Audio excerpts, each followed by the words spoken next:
महाराष्ट्रामध्ये 6 जून रोजीचा छत्रपती शिवाजी महाराजांचा शिवराज्याभिषेक सोहळा महाराष्ट्रात, देशात आणि जगभर साजरा केला जातो। 351वा शिवराज्याभिषेक सोहळ्याच्या निमित्तानं रायगडावर प्रचंड मोठे कार्यक्रम असतात। महाराष्ट्राच्या कानाकोपऱ्यात मोठ्या प्रमाणात शिवराज्याभिषेक दिन सोहळा साजरा केला जातो।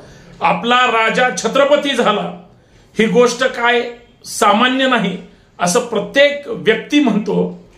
त्या 6 जूनच्या राज्याभिषेक सोहळ्याच्या कार्यक्रमाला हा शिवद्रोही संभाजी उर्फ मनोहर भिडे हे म्हणतात की तो दिवसच नामशेष केला पाहिजे, याचा अर्थ यांना शिवराज्याभिषेक मान्य नाही।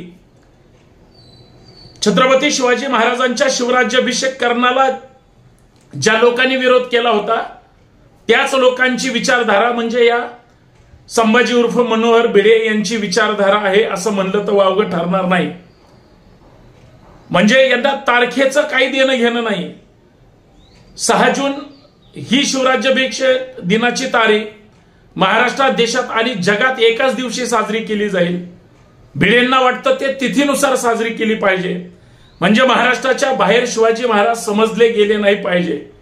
ही संकुचित मानसिकता, ही मनवादी मानसिकता, ही घाणेरडी मानसिकता फक्त आणि फक्त त्या भिडेंची असू शकते।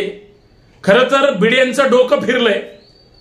मी महाराष्ट्राच्या मुख्यमंत्र्यांना हात जोडून विनंती करतो, या मनोहर पंत भिडेंचा काहीतरी तुम्ही बंदोबस्त करा। महाराष्ट्रात या वाचाळवीराला सतत वारंवार काहीतरी घाणेरडं बोलण्याचं त्या ठिकाणी डोक्यावर परिणाम झालेला आहे। वेळ पडली तर संभाजी ब्रिगेड मेंटल हॉस्पिटलचा त्या भिडेंचा खर्च करायला तयार आहे। त्यांना मेंटल हॉस्पिटलमध्ये टाका, कारण आज शिवाजी महाराजांच्या शिवराज्याभिषेक सोहळ्याला विरोध केला, 6 जूनला विरोध केला। संभाजी ब्रिगेड, मराठा सेवा संघ ही गेली 1990 पासून, पूर्वी आम्ही 200-400 लोक असायचो रायगडावर, परंतु आता लाखो लोक तिथे येत आहेत।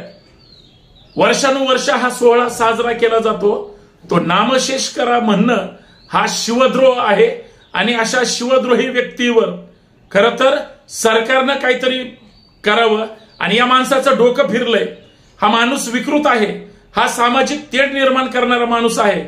मी तर म्हणतो अशा माणसापासून महाराष्ट्राने सावध राहिलं पाहिजे, एवढीच या माध्यमातून विनंती करतो। आणि त्यांना